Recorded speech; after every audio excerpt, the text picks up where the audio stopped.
Hello student, welcome to अपनी पाठशाला। आज के इस वीडियो में हम सीखेंगे रेलगाड़ी से संबंधित सवाल।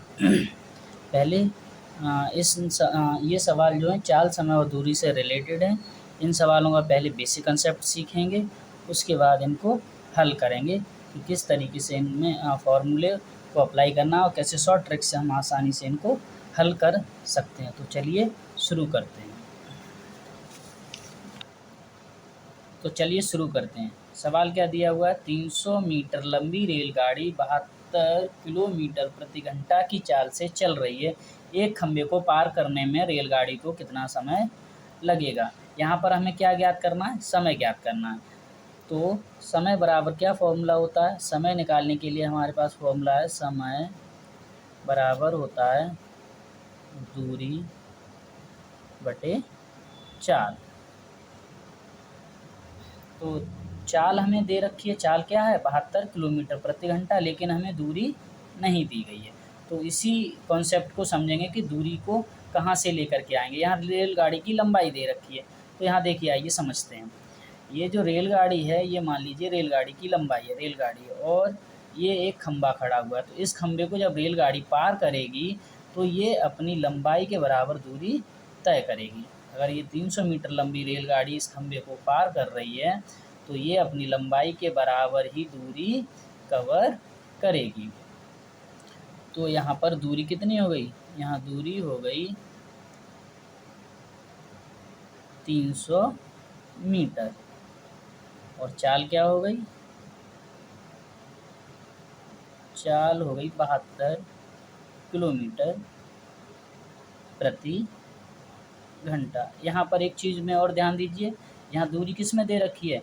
मीटर में दे रखी है। जब चाल जो है हमें किस में दे रखी है? चाल दे रखी है किलोमीटर प्रति घंटा में, तो इसको मीटर पर सेकंड में बदलेंगे। मीटर पर सेकंड में बदलने के लिए यहाँ 5/18 से गुणा कर देते हैं। किससे गुणा कर देते हैं? 5/18 से। अब कहोगे कि ये 5/18 कैसे आ गया? तो देखिए, हमें किलोमीटर प्रति घंटा को मीटर प्रति सेकंड में बनाना है। तो 1 किलोमीटर में कितने मीटर होते हैं? 1000 मीटर होते हैं। और घंटे में कितनी सेकंड होती हैं? 3600 सेकंड होती हैं।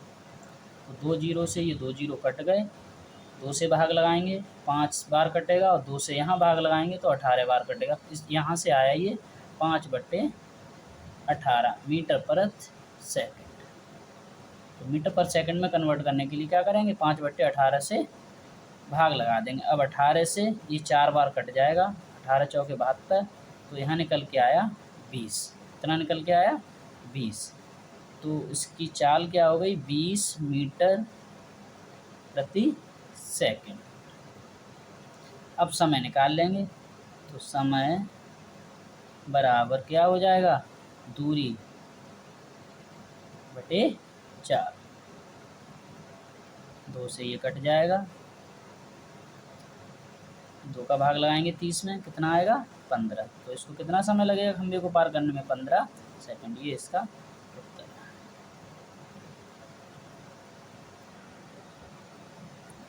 तो चलिए आइए देखते हैं दूसरा सवाल। दूसरा सवाल क्या दिया हुआ है? 300 मीटर लंबी रेलगाड़ी 54 किलोमीटर प्रति घंटा की चाल से 430 मीटर लंबे पुल को पार करने में कितना समय लेगी? देखिए, सवाल सेम है, बस वहाँ खंभे को पार कर रही थी और यहाँ पर किसको पार कर रही है? पुल को पार कर रही है। और समय पूछा है। क्या पूछा है? समय पूछा है हमसे। तो समय का सेम फॉर्मूला लगाएंगे। समय बराबर क्या होता है? दूरी बटे चाल। समय बराबर दूरी बटे चाल। तो चाल हमें दे रखी है 54 किलोमीटर प्रति घंटा। तो चाल बराबर क्या लिखेंगे? चाल बराबर 54 किलोमीटर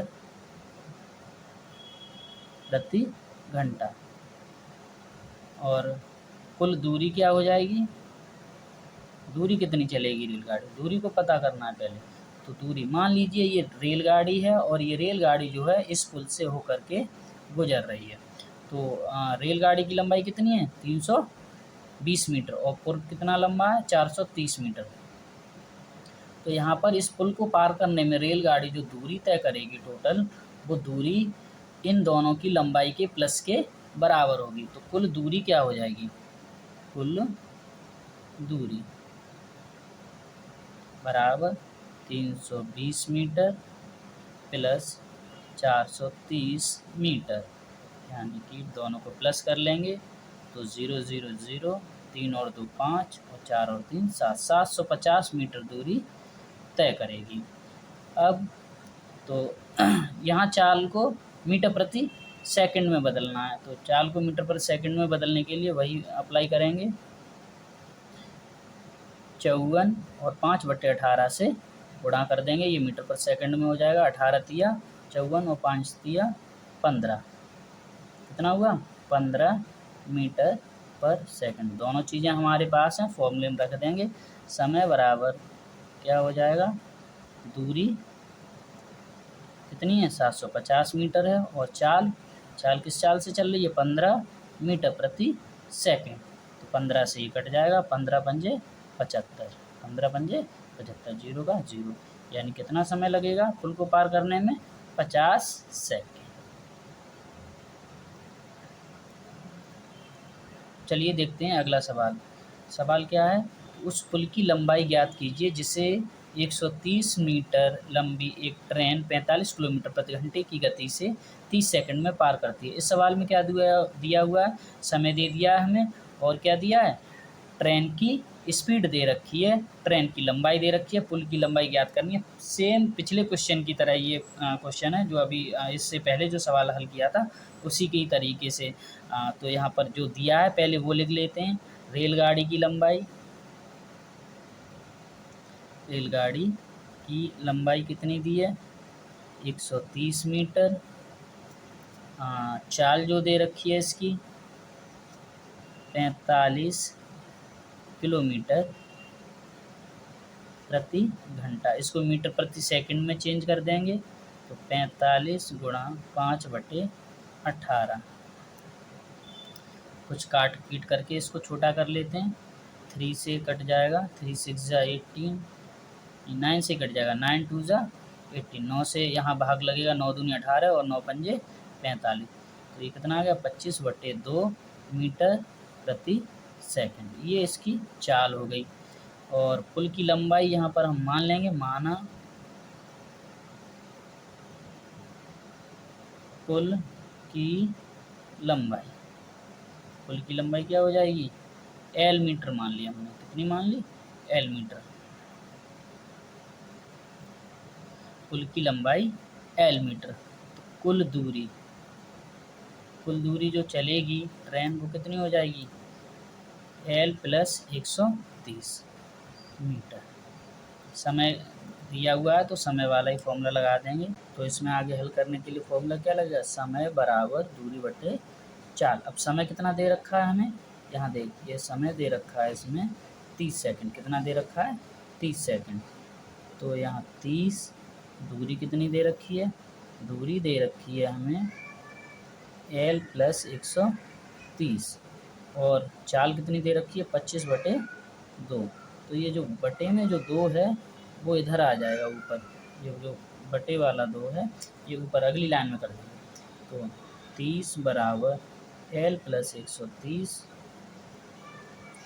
बटे 25, और जो नीचे जो 2 दिया है वो बटे 25, नीचे जो 2 दिया है वो ऊपर गुणा में आ जाएगा। तो देखिए 2 का भाग इसमें लग जाएगा, 2 से ही कट जाएगा, यहाँ पे 2 से इसको काट देंगे 15 बार। कितनी बार कट गया, 15 बार। तो क्या रह गया, इन दोनों का क्रॉस मल्टीप्लाई हो जाएगा, 25 गुणा 15 बराबर L प्लस 130। तो इन दोनों का मल्टीप्लाई कर लेंगे, और L की वैल्यू निकालने के लिए इसको इधर ले आएंगे और सीधा करके लिख लेंगे। तो पहले इन दोनों का मल्टीप्लाई करते हैं, तो 15 पंजे 75, 5 7 रह गया, 15 दूनी 30 और 7 37 बराबर L प्लस 130। अगली लाइन में L की वैल्यू निकालनी है हमें, तो 375 में से 130 को माइनस कर देंगे, कितना रह गया 5, 7 में से 3 घटाया 4 और 3 में से 1 घटाया 2। तो पुल की लंबाई क्या हो जाएगी 245 मीटर।